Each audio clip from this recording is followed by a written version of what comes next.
ನಮ್ಮ ಸಮಾಜದ ಒಳಿತಿಗಾಗಿ ಪಂಚಮಶವಾಗಿ ಹಾಗೂ ಲಿಂಗಾಯತ ಸಮಾಜದ ಎಲ್ಲ ಪಂಗಡಗಳ ಸುಮಾರು 4-5 ವರ್ಷಗಳಿಂದ ನಮ್ಮ ಶ್ರೀಗಳೇನು ಹೋರಾಟ ಮಾಡ್ತಾ ಇದ್ದಾರೆ.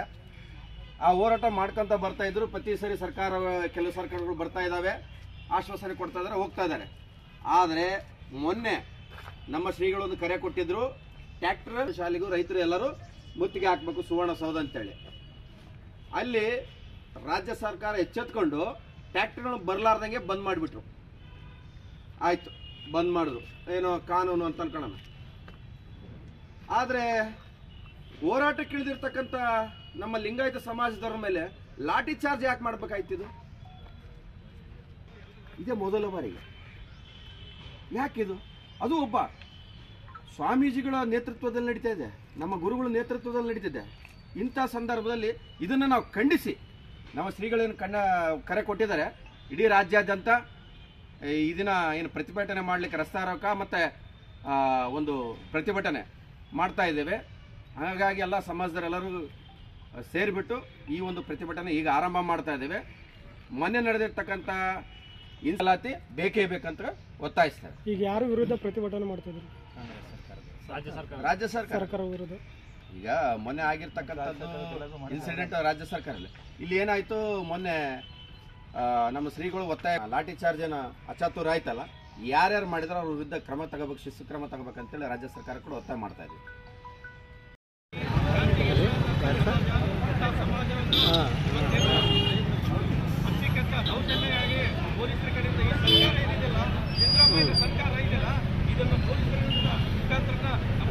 ಒಂದು ನಿಮಿಷ ನಾನು ಮತ್ತೆ ಮಾಡ್ತೀನಿ, ನ್ಯಾಯ ಮಾಡ್ತೀನಿ.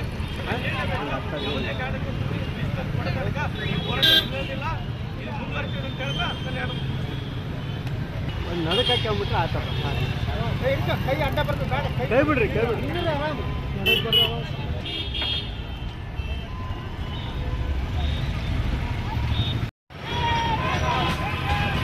ಅಂತೇಳಿ ಇಷ್ಟೇ ಇದೆ ಪಂಚಮಿ ಸಭೆಗಳಿರೋದು.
ಹೋರಾಟ ಮಾಡಿಕೊಳ್ಳಕ್ಕೆ ಸರ್ಕಾರ ಕ್ರೋಧ, ದ್ವೇಷ, ಅಸೂಯೆಗಳೆಲ್ಲ ನಮ್ಮಲ್ಲಿ ಕಿತ್ತಬಾರ್ದು ಅಂತ ನಾವು ಸರ್ಕಾರಕ್ಕೆ ವಿನಂತಿ ಮಾಡ್ಕೊಳ್ತಾ ಇದ್ದೀವಿ.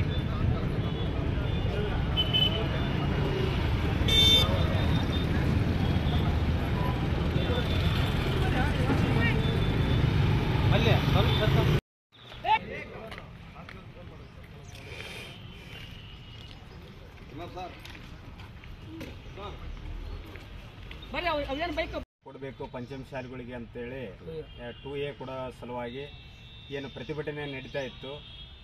ಕಳೆದ ಸರ್ಕಾರದಲ್ಲೇನೂ ಪ್ರತಿಭಟನೆ ಮಾಡಿದಂಥ ಸಂದರ್ಭದಲ್ಲಿ ಮಾನ್ಯ ಬೊಮ್ಮಾಯಿ ಸರ್ಕಾರದವರು ಗೌರವ ಕೊಟ್ಟು ಕುಂದಿರಿಸಿ ಆ ವಿಚಾರ ಮೊನ್ನೆ ಸುವರ್ಣಸೌಧದ ಶಾಂತಿಯುತವಾಗಿ ಪ್ರತಿಭಟನೆ ಮಾಡತಕ್ಕ ಹೋಗಿರ್ತಕ್ಕಂಥ ಪಂಚಮಶಾಲಿ ಸಮುದಾಯದ ಮೇಲೆ ಮಾರಣಾಂತಿಕವಾಗಿ ಹಲ್ಲೆ ಮಾಡಿ ಅದು ಒಬ್ಬ IGPನೂ ಲಾಠಿ ತಗೊಂಡು ಹೊಡೆದು ಈ ಸರ್ಕಾರದಲ್ಲಿ ಇರ್ತಕ್ಕಂಥ ನಮ್ಮ ಲಿಂಗಾಯತ ಮಂತ್ರಿಗಳು ಏನು ಮಾಡ್ತಾ ಇದ್ದಾರೆ ಕೆಲಸ.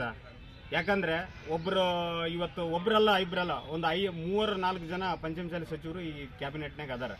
ಈ ಸಿದ್ದರಾಮಯ್ಯ ಸರ್ಕಾರದೊಳಗೆ ಗುರುಗಳ ನೇತೃತ್ವದಲ್ಲಿ ಹೋಗಿರ್ತಕ್ಕಂಥ ಪಂಚಮಶಾಲಿಗಳನ್ನ ಒಡೆಯೋದಂದ್ರೆ ಅರ್ಥ ಏನು? ಇವರಿಗೆ ಕೊಡೋ ಇಚ್ಛೆ ಇಲ್ಲ ಅಂದ್ರೆ ನಾವು ಕೊಡೋದಾಗೋದಲ್ಲ, ನೀವು ಏನಾದರೂ ಪ್ರತಿಭಟನೆ ಮಾಡಂತ ಹೇಳ್ಬೇಕು. ಅಲ್ಲೇ ಮಾಡೋಂಥ ಕೆಲಸ ಏನಿತ್ತು? ಹಂಗಾಗಿ ಸ್ವಾಮೀಜಿಗಳೇನು ಇವತ್ತು ಹೋರಾಟಕ್ಕೆ ಕರೆ ಕೊಟ್ಟಿದ್ದಾರೆ. ಈಗ ನಮ್ಮ ಕಂಪ್ಲಿ ತಾಲೂಕಿನ ಸುತ್ತಮುತ್ತ ಎಲ್ಲ ಗ್ರಾಮಗಳಿಂದ ಪಂಚಮಶಾಲಿ ಮುಖಂಡರು ಈ ದಿನ ಭಾಳ ಕೆಲಸಗಳಿದಾವೆ, ಗದ್ದೆ ಕೆಲಸಗಳು ಇರೋದ್ರಿಂದ ಸಾಕಷ್ಟು ಜನ ಕಲಿಯೋಕ್ಕಾಗಿಲ್ಲ.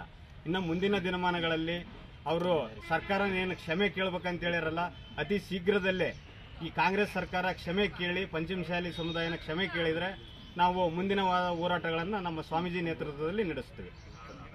2028ಕ್ಕೆ ತಮಗೆ ಬೇಕಾದ ಸರ್ಕಾರನ ತರ್ತೀವಿ ಅಂತ ಹೇಳಿದ್ರು ಮೃತ್ಯುಂಜಯ ಸ್ವಾಮೀಜಿ. ಹೌದು, ಅವರು ಇವತ್ತು ಪೇಪರ್ನೊಳಗೆ ಸ್ಟೇಟ್ಮೆಂಟ್ ಕೊಟ್ಟರು. ಮೊದಲೆಲ್ಲ ಲಿಂಗಾಯತ ಸಮುದಾಯನ ಮಾತಾಡ್ತಿದ್ರು, ಕಾಂಗ್ರೆಸ್ನವರು ಲಿಂಗಾಯತ ಸಮುದಾಯನ ಸೇರಲ್ಲ, ಆ ಸಮುದಾಯಕ್ಕೆ ನಾವು ಓಟು ಸುತ ಮಾಡಬಾರ್ದಂತ ಹೇಳ್ತಾ ಇದ್ರು ಅವರು. ಅಂಥದ್ದು ಇವತ್ತು ಸ್ವಾಮೀಜಿ ಗಮನಕ್ಕೆ ಬಂದಿದೆ. ಯಾಕಂದ್ರೆ ಕಳೆದ ಚುನಾವಣೆಯಲ್ಲಿ, ಉಪಚುನಾವಣೆ ಇರ್ಬೋದು, ಈಗೇನು ಕಳೆದ ನಡೆದಿರ್ತಕ್ಕಂಥ ವಿಧಾನಸಭಾ ಚುನಾವಣೆಯಲ್ಲಿ ಅರ್ಧ ಲಿಂಗಾಯತ ಸಮುದಾಯ ಪಂಚಮಶಾಲಿ 2A ಕೊಡ್ತಾರನ್ನೋ ಸಲುವಾಗಿ ಬೆಂಬಲಿಸಿತ್ತು. ಆದರೆ ಇದು ಮಾಡಿಲ್ದಾಗೆ ಈಗ ನಾಳೆ ಅವರು ಏನು ಸರ್ಕಾರ ತರಬೇಕು ತರಂತ ಒಂದು ಜನಸಂಖ್ಯೆ ನಿರ್ಧಾರ ಮಾಡೋಂಥ ಸಮಾಜ ನಮ್ಮ ಪಂಚಮಶಾಲಿ ಸಮಾಜ ಆಗಿದೆ. ಇದು ಮುಂದಿನ ದಿನಮಾನಗಳಲ್ಲಿ ಕಾಂಗ್ರೆಸ್ ಅನುಭವಿಸ್ತೈತೆ.